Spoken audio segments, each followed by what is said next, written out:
Episode के starting में हम मन्नत को मनमीत के साथ देखते हैं। मनमीत मन्नत को बोलती है कि आपको ये सैंपल लेकर कहाँ जाना है ये तो आपको पता ही होगा। मन्नत बोलती है कि लैब में जाना है। मनमीत बोलती है कि आप जैसे हमें अगर असिस्टेंट मिल जाए ना लैब के तो फिर हमारे लिए काम आसान ही हो जाता है। ठीक है, आप ये सारे के सारे सैंपल्स वहाँ पर लेकर चली जाइए। मन्नत रूम से बाहर की तरफ आ जाती है। तभी मनमीत उसके पीछे पीछे आती है। मनमीत बोलती है कि मैं देख रही हूँ कि आप लैब तक जाओगी या फिर नहीं जाओगी, चलो मेरे साथ चलो। मैंने सोच रही होती है आरंभी तुम कहाँ पर हो, प्लीज़ जल्दी से आ जाओ। इधर आरंभी सोच रही होती है कि चाची मेरा पीछा कर रही है। आरंभी ऑटो वाले को बोलती है कि भैया आप मार्केट के पास ही ऑटो को रोक देना। आरंभी ऑटो को रुकवा लेती है। इधर नंदिता सोच रही होती है कि आरंभी ने यहाँ पर ऑटो को क्यों रुकवाया है। आरंभी ऑटो से उतर जाती है, वो जा रही होती है। इधर नंदिता आरंभी का पीछा ही कर रही होती है। आरंभी एक मोहल्ले की तरफ आ जाती है, वहाँ की औरतें झगड़ रही होती है। इधर आरंभी उन्हीं औरतों के पास होती है। नंदिता सोच रही होती है कि फ़िलहाल आरंभी का मुझ पर ध्यान नहीं है, यही मौका है, मैं उसको पकड़ लूँगी और उससे पूछूंगी वो यहाँ पर क्या कर रही है। तभी नंदिता यहाँ पर एक औरत से टकरा जाती है और आरंभी उसी टाइम पर दूसरी साइड चली जाती है। नंदिता सोच रही होती है ये अचानक से आरंभी कहाँ पर गायब हो गई। इधर आरंभी पास में ही होती है, वो वहाँ पर छुपी हुई होती है। आरंभी देखती है कि नंदिता पानी पी रही है। इधर पास में जो औरतें झगड़ रही होती है, आरंभी उन पर पानी गिरा देती है। उन औरतों को लगता है कि नंदिता ने पानी गिराया है। वो औरतें नंदिता से झगड़ना शुरू कर देती है। आरंभी सोचती है कि मेरे पास बस यही मौका है। आरंभी मौका देखकर वहाँ से भाग जाती है। इधर नंदिता वहीं पर फंस जाती है। आरंभी बोल रही होती है सॉरी चाची, मुझे आपको यहाँ पर रोकने के लिए ये सब कुछ करना पड़ा। नंदिता मोहल्ले की औरतों के बीच फंस जाती है। इधर आरंभी यहाँ से निकल जाती है। आगे हम मन्नत को देखते हैं। मन्नत सोच रही होती है कि ये लेब किस तरफ है, मुझे तो कुछ पता भी नहीं है। मनमीत मन्नत को बोलती है अगर तुमसे काम नहीं हो पाएगा तो कोई बात नहीं, तुम जा सकती हो। मन्नत बोलती है नहीं। मनमीत बोलती है तुमने ही बोला था कि तुम्हें घर जाना है। मन्नत बोलती है नहीं, मुझे काम करना है, आपने मुझे मोटिवेट किया था, आपने बोला था कि मुझे काम करना चाहिए, इसीलिए मैं नॉन स्टॉप काम करूँगी। मनमीत और मेहनत दोनों लैब की तरफ ही जा रहे होते हैं। तभी सामने विश्वास आ जाता है। विश्वास बोलता है कि डॉक्टर मनमीत, आरजू जी मेरे लिए मेरी फैमिली जैसी ही है, आप खुद पर्सनली उनकी रिपोर्ट्स को चेक करना और मुझसे बात करना। मनमीत बोलती है ठीक है सर। इधर विश्वास बस मनमीत को ही देख रहा होता है। तभी मनमीत बोलती है कि सर ये लैब असिस्टेंट है। मनमीत और मनमीत वहाँ से जा रहे होते हैं। तभी सामने विक्रांत होता है। मनमीत सोचती है अगर इन्होंने देख लिया ना तो ये मुझे 100% पहचान जाएंगे। मन्नत और मनमीत जैसे ही विक्रांत के पास से गुजरती है तो विक्रांत उनको रोक लेता है। मन्नत के हाथ से कुछ पेपर्स गिर जाते हैं। विक्रांत वही पेपर्स वापस पकड़ा देता है। विक्रांत को मन्नत का कुछ भी ध्यान नहीं लग पाता। यहाँ से मन्नत निकल जाती है। मन्नत सोच रही होती है बस आरंभी जी आप जल्दी से यहाँ पर आ जाइए, मुझे तो पता भी नहीं है लेब के अंदर करते क्या हैं। आगे हम अवंतिका को देखते हैं। यशिका अवंतिका के पास मैसेज करती है। वो बोल रही होती है कि थैंक यू अवंतिका जी आपकी एडवाइस के लिए, मैं आपकी एडवाइस को याद रखूँगी। तभी यहाँ पर डिम्पल पहुँच जाती है। वो बोलती है यशिका पार्टी के लिए थैंक यू बोल रही है क्या। अवंतिका बताती है नहीं, वो मैंने उसको एडवाइस दी थी उसी के लिए थैंक यू बोल रही है। डिम्पल बोलती है कैसी एडवाइस। अवंतिका बोलती है मैंने उसको थोड़ा सा केयरफुल रहने के लिए बोला है। डिम्पल बोलती है बट किससे। अवंतिका बोलती है वो जो मन्नत है ना, मुझे लगता है उसकी नज़र विक्रांत सलूजा पर है। डिम्पल बोलती है वो सेफ। डिम्पल बोलती है मैं तो सोच भी नहीं सकती ये औरतें किस हद तक गिर सकती हैं। अवंतिका सोच रही होती है अब आएगा मुझे मज़ा, क्योंकि अब ये आरंभी के बारे में इतना कुछ बोलेगी जो सुनकर मुझे बहुत अच्छा लगेगा, मेरे कानों को थोड़ा सुकून मिल जाएगा। डिम्पल बोलती है कि ये कैसी औरतें हैं जो शादीशुदा मर्दों के पीछे पड़ जाती है, साम दाम दंड भेद सब कुछ अपना लेती है। ऐसी औरतें गोल्ड डिगर टाइप की होती है। अब आरंभी को ही देख लो, उसने मेरे विश्वास को फंसा लिया। हमने उसको क्या कुछ नहीं दिया, पैसा शोहरत आराम सब कुछ, लेकिन अभी तक वो हमारे स्टैंडर्ड को मेंटेन नहीं कर पाई। डिम्पल बोल रही होती है कि कैरेक्टरलेस औरतें होती है, तुम उनको चरित्रहीन बोल सकती हो, जो शादीशुदा मर्दों के पीछे पड़ जाती है, ऐसे काम करती है, लेकिन वो मर्द है ना कभी उनके हो नहीं पाते। उन औरतों को कोई फ़र्क नहीं पड़ता, वो एक्स्ट्रा मैरिटल अफेयर भी रख लेती हैं। ऐसी बातें सुनकर अवंतिका को बिल्कुल अच्छा नहीं लगता। अवंतिका बोलती है बट डिम्पल आंटी, ये जो ताली है ना सिर्फ एक हाथ से नहीं बजती, थप्पड़ ही बजता है सिर्फ एक हाथ से। तो हम सिर्फ औरतों को ब्लेम नहीं कर सकते, आदमी तो उतना ही गुनहगार होता है। डिम्पल बोलती है लेकिन फिर भी ध्यान तो औरतों को ही रखना चाहिए। वो ऐसे मर्दों के पीछे पड़ी रहती है जिनकी खुद की अपनी गृहस्थी है, वो अपनी शादीशुदा ज़िंदगी में खुश हैं। अरे ऐसी माला ही पहनने का क्या मतलब है जिसके अंदर खुद के नाम का मोती ही ना हो। कैसी कैरेक्टरलेस औरतें होती है ऐसी। और मैं तुम्हें बोल रही हूँ ना, मन्नत भी बिल्कुल ऐसी ही है, वो गोल्ड डिगर भी है और कैरेक्टरलेस भी है। डिम्पल बोलती है मैं गोल्ड डिगर को तो फिर भी माफ़ कर सकती हूँ, लेकिन ये जो चरित्रहीन औरतें होती हैं ना, मैं इनको कभी माफ़ नहीं कर सकती। अवंतिका बोलती है लेकिन मर्दों का क्या, वो लोग अपनी शादी में खुश नहीं होते, शायद उसी वजह से वो एक्स्ट्रा मैरिटल अफेयर रखते हैं, वो शादी से दूर होना चाहते हैं। डिम्पल बोलती है इज्जतदार जो लोग होते हैं वो कभी भी डाइवोर्स नहीं लेते। हमारी फैमिली को ही देख लो, हमारी फैमिली में डाइवोर्स का नाम भी कोई नहीं लेता। और जिन मर्दों को अपनी शादी में घुटन होती है वो बाहर जाकर दिल बहला सकते हैं। ये जो एक्स्ट्रा मैरिटल अफेयर वाली औरतें होती हैं ना, इनको कभी भी इज्जतदार परिवार वाले लोग एक्सेप्ट नहीं करते। मैं तो कभी भी ऐसी औरत को एक्सेप्ट ना करूं। अब मुझे जाना होगा। डिम्पल वहाँ से चली जाती है। अवंतिका अपसेट सी हो जाती है। वो सोची होती है कि यही वजह है, तभी तो विश्वास अभी तक आरंभी से डाइवोर्स नहीं ले पा रहा, वो उसे छुटकारा नहीं ले पा रहा। लेकिन मैं ऐसा क्या करूं कि मैं डिम्पल आंटी की फेवरेट बन जाऊं, इन सब लोगों की नज़रों में महान बन जाऊं। मुझे आरंभी को ही इन सब लोगों की नज़रों में गिराना होगा, तभी मैं इन लोगों की नज़रों में उठ सकती हूँ। आरंभी, तुम अब सरप्राइज़ के लिए बस रेडी रहो। आगे हम मनमीत को देखते हैं जो लैब के अंदर आ जाती है। वो बोल रही होती है कि जल्दी से जल्दी आशु जी की रिपोर्ट्स को तैयार कर लो, क्योंकि डॉक्टर विश्वास खुद से वो रिपोर्ट्स देखना चाहते हैं। मनमीत बोलती है फ़िलहाल तो मुझे पेशेंट को देखने के लिए जाना है, लेकिन वो मन्नत को बोलती है तुम यहीं पर रुकना और जल्दी से रिपोर्ट्स लेकर आ जाना। जैसे ही रिपोर्ट्स रेडी हो तुम ले आना। मन्नत बोल रही होती है गुड आफ्टरनून सर। इधर कमल अपना काम कर रहा होता है। मन्नत सोच रही होती है मुझे समझ नहीं आ रहा कौन सी वैल्यू चेंज करूँ कि रिपोर्ट्स देखकर ऐसा लगे कि उनको लीवर ट्रांसप्लांट की ज़रूरत है। मन्नत बोलती है सर आपको रिपोर्ट्स बनाने में टाइम लगेगा क्या, कितना टाइम लगेगा। इधर वो आदमी बोल रहा होता है कि थोड़ा टाइम लगेगा, प्लीज़ आप उनसे डिस्टर्ब मत कीजिए। मन्नत सोच रही होती है अगर ये रिपोर्ट्स विश्वास तक पहुंच गई ना तो फिर सारा का सारा खेल खत्म हो जाएगा, प्लीज़ आरंभी जल्दी आओ। मन्नत सोचती है कि ये तो लास्ट पेज तक पहुंच गए हैं, मुझे कुछ तो करना ही होगा वरना सब कुछ बर्बाद हो जाएगा। मन्नत सोचती है कि मैं कंप्यूटर का स्विच ऑफ कर देती हूँ, थोड़ा बहुत टाइम तो मुझे मिल ही जाएगा। मन्नत स्विच ऑफ करने वाली होती है बट कंप्यूटर उससे पहले ही बंद हो जाता है। इधर कमल बोल रहा होता है कि ओ नो, अब मैं क्या करूं। मन्नत सोचती है कि बाबा जी मैंने तो कुछ किया ही नहीं, इससे पहले ही कंप्यूटर ऑफ हो गया, अब मैं क्या करूंगी। मन्नत बोलती है सर अब तो रिपोर्ट्स आने में टाइम लगेगा ना। वो बोल रहा होता है कि हाँ टाइम तो लगेगा ही। मन्नत सोचती है कि थैंक यू बाबा जी, हमें थोड़ा सा टाइम मिल गया है, बस प्लीज़ आरंभी आप जल्दी से यहाँ पर आ जाओ। तभी यहाँ पर आरंभी पहुँच जाती है। आरंभी जैसे ही अंदर आती है वो बोल रही होती है कि मैं कंप्यूटर ठीक करने के लिए आई हूँ, मैं आईटी टीम से हूँ। कमल बोलता है अगर आप आईटी टीम से हैं तो आपने ये मास्क क्यों लगा रखा है। आरंभी बोलती है फ़िलहाल मुझे फ़ीवर हो रखा है, वायरल चल रहा है ना, अगर आप चाहते हो तो ठीक है मैं मास्क निकाल देती हूँ। आरंभी खांसने लग जाती है। कमल बोलता है कि नहीं इसकी ज़रूरत नहीं है। इधर मन्नत कमल को बोलती है कि सर आप बाहर जाकर वेट कीजिए, मैं यहाँ पर इनके साथ हूँ। वो वहाँ से चला जाता है। इधर मन्नत आरंभी को गले लगाती है। वो बोल रही होती है कि बस जल्दी से हमें अपना काम करना है। मन्नत बोलती है आप तो बहुत ज़्यादा स्मार्ट हो। इधर हम ऐश्वर्या को देखते हैं जो काफ़ी ज़्यादा परेशान होती है। यहाँ पर ये सब लोग रिपोर्ट्स का ही वेट कर रहे होते हैं। ऐश्वर्या बोल रही होती है कि इतना टाइम क्यों लग रहा है, क्या बात है, मुझे कोई सीरियस प्रॉब्लम हो गई है क्या, उस वजह से इतना टाइम लग रहा है। डिम्पल बोलती है कि नहीं ऐसी कोई बात नहीं है, और वैसे कभी कभी रिपोर्ट्स आने में टाइम लग जाता है। आप तो कितनी अच्छी है, आपकी अच्छाई तो आपकी पर्सनालिटी से झलकती है। आपने कभी किसी के साथ बुरा नहीं किया है ना। तभी ऐश्वर्या को याद आता है कि कैसे उसने मन्नत को मरने के लिए छोड़ दिया था, उसने श्रुति के साथ क्या किया, बाकी लोगों के साथ क्या कुछ किया। ऐश्वर्या बहुत घबरा जाती है, उसने सब लोगों के साथ इतना बुरा जो किया होता है। इधर डिम्पल बोलती है कि आपने किसी के साथ बुरा नहीं किया है तो आपके साथ बुरा कैसे हो सकता है, आप रिलैक्स कीजिए सब ठीक होगा। तभी यहाँ पर मल्ला भी पहुँच जाती है। वो बोलती है कि आरजू जी आपकी तबीयत कैसी है, आप लोगों ने मुझे अपडेट नहीं किया, इसीलिए मुझे आपकी टेंशन हो रही थी तो मैं यहाँ पर आ गई। मल्ला अपनी मोम के पास बैठ जाती है और बोलती है कि मोम आपने अपनी लाइफ में बहुत सारे बुरे काम किए हैं, कहीं आपको कोई सीरियस प्रॉब्लम तो नहीं हो गई है। ऐश्वर्या मल्ला पर गुस्सा करती है, उसको बोलती है कि प्लीज़ मल्लिका तुम चुप हो जाओ। इधर डिम्पल बोलती है कि प्लीज़ आरजू जी आप मल्लिका जी पर गुस्सा मत कीजिए। इधर याशिका भी बोलती है कि हाँ आरजू जी प्लीज़ आप बिल्कुल भी फिक्र मत कीजिए, रिपोर्ट्स में कोई छोटी सी बात होगी और कुछ नहीं। क्या मैं आपको एक बात बोल सकती हूँ। याशिका बोलती है मुझे ऐसा लग रहा है कि सब कुछ मन्नत ने किया है। विक्रांत बोलता है कि नहीं याशिका। इधर डिम्पल बोलती है कि वो शिप। विक्रांत बोलता है नहीं मिस टंडन, याशिका को कोई गलतफहमी हुई है, मन्नत ने कुछ नहीं किया। विश्वास बोलता है कि विक्रांत ठीक बोल रहा है। इधर आरजू बोलती है कि मिस्टर टंडन आपकी वाइफ बोल रही थी कि उनकी किडनी फेल हो गई थी, क्या मेरे लीवर के साथ भी ऐसा कुछ हो सकता है। इधर डिम्पल बोलती है कि नहीं ऐसा बिल्कुल भी नहीं हो सकता, वो बस ऐसे ही बकवास कर रही थी, आप आरंभी की बातों पर ध्यान मत दो। हम भी आरंभी की बातों पर इतना ध्यान नहीं देते तो आप उनकी बातों को सीरियस क्यों ले रही है। मैं बोल रही हूँ ना आपको कुछ भी नहीं हुआ होगा, बस छोटी सी कोई एलर्जी हो गई होगी, ज़्यादा सीरियस मत हो। इधर ऐश्वर्या बोलती है मिस्टर सलूजा कहीं मना जी ने कुछ। विक्रांत बोलता है कि नहीं। ऐश्वर्या बोलती है उन्होंने मुझ पर अटैक भी तो किया था।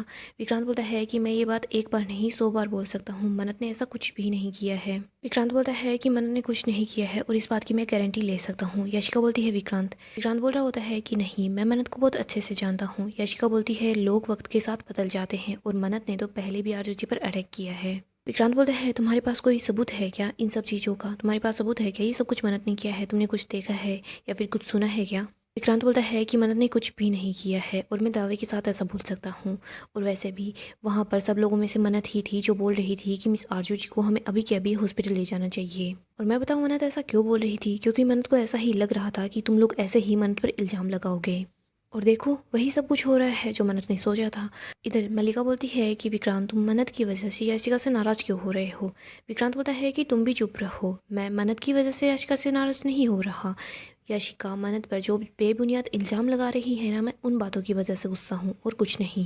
विश्वास बोलता है ये आपका फैमिली मैटर है, मैं बीच में नहीं बोलना चाहता, लेकिन अगर आप लोगों को मिस मन्नत पर भरोसा नहीं था तो आपने शादी का कॉन्ट्रैक्ट मिस मन्नत को क्यों दिया। विक्रांत बोलता है कि इस सवाल का जवाब याशिका देगी। विक्रांत बोलता है बोलो याशिका, तुमने शादी की कैटरिंग का ऑर्डर मन्नत को क्यों दिया। विक्रांत बोलता है मन्नत यहाँ से जाने के लिए तैयार थी, लेकिन तुम ही थी जिसने मन्नत को रोका। और मैं भी मन्नत के यहाँ पर रुकने से बिल्कुल भी राजी नहीं था, तुमने मुझे राजी किया। और अब तुम उसी लड़की पर इल्ज़ाम लगा रही हो जिसने लास्ट मिनट पर तुम्हारी शादी को कैंसिल होने से बचाया। विक्रांत बोलता है याशिका तुम्हें मन्नत का एहसानमंद होना चाहिए, लेकिन नहीं, तुम मन्नत पर बेवजह ही इल्ज़ाम लगा रही हो। और ठीक है, अगर तुम्हारे पास सबूत हो तो तुम इल्ज़ाम लगा सकती हो, बेवजह नहीं। विक्रांत बोलता है सॉरी विश्वास, ये सारा डिस्कशन यहाँ पर हो रहा है, घर पर होना चाहिए, लेकिन जहाँ पर भी कुछ गलत हो रहा होता है ना, तो मैं चुप बैठा नहीं रह सकता। विश्वास बोलता है कोई बात नहीं विक्रांत, मैं समझ सकता हूँ, औरतों की तो आदत ही होती है ओवर रिएक्ट करना। विश्वास की बातें सुनकर सब लोग काफ़ी हैरान होते हैं। विश्वास बोलता है और मैं तो बोल रहा हूँ कि आदत टाल लो, शादी के बाद हमेशा यही होने वाला है। डिम्पल हंसने लग जाती है और बोलती है कि बस विश्वास तो मजाक कर रहा है। यहीं पर ऐश्वर्या अपसेट सी हो जाती है। वो सोच रही होती है कि कहीं मैंने श्रुति दी को लीवर का टुकड़ा डोनेट किया था, उसी वजह से मेरे साथ तो ये प्रॉब्लम नहीं हो रही। विक्रांत आरजू के पास आकर बैठता है, उसको बोलता है कि मुझे पूरा यकीन है आपको कोई ऐसी सीरियस बीमारी नहीं है, और मुझे इस बात का भी पूरा यकीन है मिस मन्नत ने कुछ भी नहीं किया है। आगे हम मनमीत को देखते हैं जो राज के साथ होती है। वो लोग पेशेंट को देख रहे होते हैं। यहाँ पर राज को पता चल जाता है कि मनमीत की तबीयत ठीक नहीं है। वो पट्टी को भी देख लेता है। इधर मनमीत को याद आता है कि उसे आरजू की रिपोर्ट्स को देखना है। मनमीत बोलती है कि मुझे आरजू की रिपोर्ट्स को देखना है, मैं यहाँ से जा रही हूँ। राज सोच रहा होता है मनमीत तुम कितना भी झूठ बोलो, लेकिन मैं पता लगा कर रहूँगा तुम्हें क्या हो गया है। इधर हम मन्नत और आरंभी को देखते हैं। वो दोनों देखती है कि कंप्यूटर ऑन हो गया है। आरंभी आरजू की रिपोर्ट्स को ढूंढती है और उसमें वैल्यू चेंज करना स्टार्ट कर देती है। इधर हम मनमीत को देखते हैं जो लैब की तरफ आ रही होती है। वो सोच रही होती है कि आरजू की रिपोर्ट्स अभी तक तो रेडी हो जानी चाहिए। इधर आरंभी बोलती है कि मैं ये जो लास्ट वैल्यू चेंज करने वाली हूँ ना, इससे डॉक्टर को यही लगेगा कि आरजू जी को लीवर ट्रांसप्लांट की ज़रूरत है और उनको जल्दी ही लीवर ट्रांसप्लांट करवाना होगा। उनकी फैमिली में से किसी एक को आगे आना होगा। मन्नत बोलती है और मुझे पता है मलिका ऐसा कुछ करने वाली नहीं है, तो आरजू मेरे पास ही आएगी लीवर डोनेशन के लिए, और तभी सबको पता चल जाएगा वो आरजू नहीं ऐश्वर्या राय सिंह है। आप बस जल्दी से ये वैल्यू चेंज कर दो। आरंभी देखती है कि कंप्यूटर काम नहीं कर रहा। वो बोलती है कि ये लास्ट वैल्यू चेंज करना बहुत ज़्यादा ज़रूरी है, बट ये काम नहीं कर रहा। इधर मनमीत लैब के बाहर ही पहुंच जाती है। वो लैब के असिस्टेंट को बोल रही होती है कि क्या हुआ, अभी तक रिपोर्ट्स रेडी नहीं हुई। वो बोलता है कि मैम कंप्यूटर अचानक से बंद हो गया था, आईटी वाली मैम अंदर है, वो चेक कर रही है। इधर आरंभी और मन्नत दोनों बहुत ज़्यादा घबरा जाती है। वो सोच रही होती है कि हमें जल्दी ही कुछ करना होगा। तभी यहाँ पर मनमीत अंदर की तरफ आ जाती है। मनमीत जैसे ही अंदर आती है, मन्नत बोलती है कि पहले सिस्टम हैंग हो गया था, बंद हो गया था, अब फिर से ये हैंग हो रहा है। इधर आरंभी बोलती है कि आपको मेंटेनेंस की ज़रूरत है। मनमीत बोलती है ठीक है, मैं हेड से बात करूँगी। इधर कमल मनमीत को बताता है कि मैम सिस्टम ऑन है और फिलहाल इंपॉर्टेंट फाइल्स भी खुली हुई है, एक बार मैं प्रिंट लेकर देखता हूँ। यहाँ पर प्रिंट भी निकल जाता है। इधर आरंभी मन्नत को बोलती है कि मैं लास्ट पेज पर वैल्यू चेंज नहीं कर पाई। तभी मनमीत बोलती है कि आपने कुछ बोला। मन्नत बोलती है कि नहीं, मैं तो इनको थैंक यू बोल रही थी, इनकी वजह से हमारा डाटा लूज नहीं हुआ ना। मनमीत आरंभी को बोलती है आपने ये मास्क क्यों लगा रखा है। कमल बताता है कि मैम इनको वायरल हो रखा है। मनमीत मन्नत को भी बोलती है आज तुम्हारा पहला दिन काम का था, लेकिन तुम्हें अच्छे से काम करना होगा। और वो आरंभी को बोलती है कि तुम छुट्टी ले लो अगर तुम्हारी तबीयत खराब है तो। इधर कमल सारी की सारी रिपोर्ट्स मनमीत को दे देता है। मनमीत वहाँ से चली जाती है। आरंभी बोलती है अगर लास्ट पेज वाली वैल्यू चेंज हो जाती ना, तो उनको ऐसा ही लगता कि लीवर ट्रांसप्लांट की अभी ज़रूरत है, लेकिन अब उनको बस यही लगेगा कि लीवर है ना वो काफ़ी ज़्यादा डैमेज्ड है। मन्नत बोलती है मतलब हमारा प्लान पूरी तरह से सक्सेसफुल नहीं हुआ है और ना ही पूरी तरह से फेल हुआ है। आरंभी बोलती है हाँ तुम सही बोल रही हो। इधर हम मलिका को देखते हैं। वो ऐश्वर्या को बोलती है मोम कहीं आपको कोई सीरियस हेल्थ प्रॉब्लम तो नहीं है ना। इधर ऐश्वर्या बोलती है कि मलिका प्लीज़, अगर तुम अच्छा नहीं बोल सकती तो कम से कम बुरा मत बोलो, अपना मुंह बंद ही रखो। तभी यहाँ पर मनमीत पहुँच जाती है। डिम्पल बोलती है कि विश्वास, ये मनमीत यहाँ पर क्या कर रही है। मनमीत विश्वास को रिपोर्ट्स दे देती है और बोलती है सर मुझे लगता है कि हमें थोड़ा पर्सनली डिस्कस कर लेना चाहिए इन रिपोर्ट्स को। ऐश्वर्या बोलती है मेरी रिपोर्ट्स का प्राइवेट डिस्कशन होगा, कहीं कोई मुझे सीरियस प्रॉब्लम तो नहीं है ना। विश्वास बोलता है कि आप फिक्र मत कीजिए, आप यहीं पर बैठिए, हम लोग जाते हैं। विश्वास विक्रांत को भी अपने साथ ले जाता है। इधर ऐश्वर्या बहुत ज़्यादा घबरा जाती है। वो सोचती है कि कहीं मुझे सच में कोई सीरियस प्रॉब्लम तो नहीं। इधर हम विश्वास को देखते हैं। विश्वास विक्रांत को बताता है कि I am sorry, it's liver failure. Vikrant बोलता है क्या? विक्रांत बोलता है कल तक तो कोई सिम्टम्स नहीं थे और अचानक से ये सब कुछ। इधर मनमीत बताती है कि ऐसा अचानक से ही होता है और शुरू में हम ध्यान नहीं देते। मेरी लास्ट पेशेंट आरएमबी टंडन, उनकी किडनी में भी काफ़ी ज़्यादा डैमेज था। वो भी अचानक से चक्कर खाकर गिर गई, बेहोश हो गई। उसी के बाद उनको ये सब कुछ पता चला। और वैसे भी उनकी फैमिली में तो सब लोग डॉक्टर भी हैं और शायद आपने भी कुछ ध्यान नहीं दिया होगा। विश्वास बोलता है कि डॉक्टर मनमीत, आरजू जी के केस में कोई भी लापरवाही नहीं होनी चाहिए। मनमीत बोलती है अभी तक कोई लापरवाही नहीं हुई है, अगर होनी होती तो हो जाती। विक्रांत बोलता है बट इसका ट्रीटमेंट क्या है? मनमीत बताती है लीवर ट्रांसप्लांट। ये सुनकर आरंभी और मन्नत ये दोनों काफ़ी खुश हो जाती हैं। ये दोनों पास में ही होती है, सारी बातें सुन रही होती है। तभी यहाँ पर दूसरा डॉक्टर होता है। वो बोलता है कि अभी इसकी ज़रूरत नहीं है। वो डॉक्टर बोलता है कि दवाइयों से भी सब ठीक हो सकता है, उम्मीद है। लेकिन विक्रांत, मैं आपको झूठी उम्मीद भी नहीं दूंगा। अगर दवाइयों से सब कुछ ठीक नहीं होता है तो इमीडिएट ही लीवर ट्रांसप्लांट करना होगा, वरना आरजू जी को बचाना मुश्किल हो जाएगा। तभी यहाँ पर ऐश्वर्या पहुँच जाती है। वो ये बात सुन लेती है। वो बोलती है क्या? ऐश्वर्या, मल्लिका ये दोनों काफ़ी ज़्यादा हैरान हो जाती है। विक्रांत बोलता है याशिका, मैंने तुम्हें बोला था ना कि उनका ध्यान रखना। याशिका बोलती है वो जिद कर रही थी और यहाँ आ गई, मैं उनको नहीं रोक पाई। इधर ऐश्वर्या बोल रही होती है लीवर ट्रांसप्लांट। विक्रांत बोलता है कि नहीं, दवाई से भी ट्रीटमेंट हो सकता है। इधर आरजू को याद आ रहा होता है कि कैसे श्रुति का लीवर ट्रांसप्लांट हुआ था। ऐश्वर्या को याद आता है कि कैसे उसने श्रुति की जान भी ले ली। ऐश्वर्या बहुत ज़्यादा अपसेट सी हो जाती है, उसको चक्कर आ जाते हैं। मैंने सोच रही होती है ऐश्वर्या राय सिंह, ये जो डर तुम्हारे चेहरे पर है ना, इस डर को मैंने और श्रुति माँ ने जिया था और उस टाइम पर तुमने हमारी मजबूरी का फ़ायदा उठाया। मैंने सोच रही होती है कि ऐश्वर्या राय सिंह, तुमने अपने फ़ायदे के लिए अपनी बहन की ही जान ले ली। अब तुम्हें समझ आ रहा होगा ना कि उनके साथ कैसा हुआ होगा। मैं तुम्हें बस तुम्हारे कर्मों की सज़ा दे रही हूँ और कुछ नहीं। ऐश्वर्या बहुत घबराई हुई होती है। विश्वास बोलता है कि आरजू जी, आप फिक्र मत कीजिए, हम लोग आपको अच्छे से दवाइयाँ देंगे और आपका लीवर रिकवर कर जाएगा। डिम्पल बोलती है कि हम आपका अच्छे से ख्याल रखेंगे। इधर हम आरंभी को देखते हैं। आरंभी बोलती है ये सारी मेरी गलती है, काश मैंने लास्ट पेज पर वो सारी वैल्यू चेंज कर दी होती ना, तो फिर कोई भी डॉक्टर दिखता तो बस लीवर ट्रांसप्लांट की ही सलाह देता। सारी की सारी मेरी गलती है। ऐश्वर्या राय सिंह को यहाँ से कहीं नहीं जाना पड़ता। मन्नत बोलती है आप अपने आप को ब्लेम मत कीजिए, आपकी वजह से मैं ऐश्वर्या राय सिंह के चेहरे पर वो खौफ देख पाई। वो खौफ जो किसी की मौत के करीब जब होता है तब वो होता है। और देखो, ऐश्वर्या राय सिंह को उसके कर्मों की सज़ा ज़रूर मिलेगी। आरंभी बोलती है लेकिन मानत, डॉक्टर जो दवाइयाँ ऐश्वर्या राय सिंह को देंगे, हम उन दवाइयों को उनको नहीं खाने दे सकते, वरना उनकी तबीयत बिगड़ जाएगी। मैं तुम्हें कुछ मल्टीविटामिन दे देती हूँ, तुम वो चेंज कर देना। आरंभी वहाँ से जाने लगती है। तभी मन्नत आरंभी को रोकती है और उसको गले लगा लेती है। उसको बोलती है थैंक यू, आपने मेरी बहुत मदद की है। मन्नत बोलती है आपने जो इम्पॉसिबल था उसको पॉसिबल कर दिखाया। मन्नत बोलती है आपने मेरी बहुत ज़्यादा हेल्प की है। आरंभी बोलती है कि देखो, तुमने मुझ पर भरोसा किया, मेरे अंदर की डॉक्टर पर, मेरे अंदर की इंसान पर भरोसा किया और मैंने तुम्हारी हेल्प की। मुझे तो तुम्हें देखकर हिम्मत मिल रही है, तुम जस्टिस के लिए लड़ रही हो और देखना, तुम्हारी श्रुति माँ को तुम पर बहुत गर्व होगा। मन्नत, तुम ऐश्वर्या राय सिंह जैसी बिल्कुल भी नहीं हो। मन्नत बोलती है मेरी श्रुति माँ भी यही बात बोला करती थी। आरंभी बोलती है कि तुम बस ऐश्वर्या राय सिंह का सच बाहर लाना चाहती हो, लेकिन उनको कोई नुकसान नहीं पहुंचाना चाहती। आरंभी बोलती है मुझे यहाँ से जल्दी निकलना होगा। नंदिता चाची मेरा पीछा कर रही थी, उनको मुझ पर डाउट हो गया था, उन्हीं की वजह से तो मैं लेट हो गई हूँ, कहीं ऐसा ना हो वो यहाँ पहुँच जाए। आरंभी वहाँ से जा रही होती है। तभी नंदिता भी उधर ही आ रही होती है। आरंभी नंदिता से टकरा जाती है। नंदिता देखती है आरंभी ने वही सूट पहन रखे हैं जो उसने पहले भी देखे थे। नंदिता सोचती है कि शायद ये आरंभी ही है। नंदिता आरंभी का पीछा करना स्टार्ट कर देती है। इधर मन्नत देखती है कि नंदिता आरंभी का ही पीछा कर रही है। मन्नत आरंभी की हेल्प करने के लिए नंदिता को चोट पहुंचा देती है।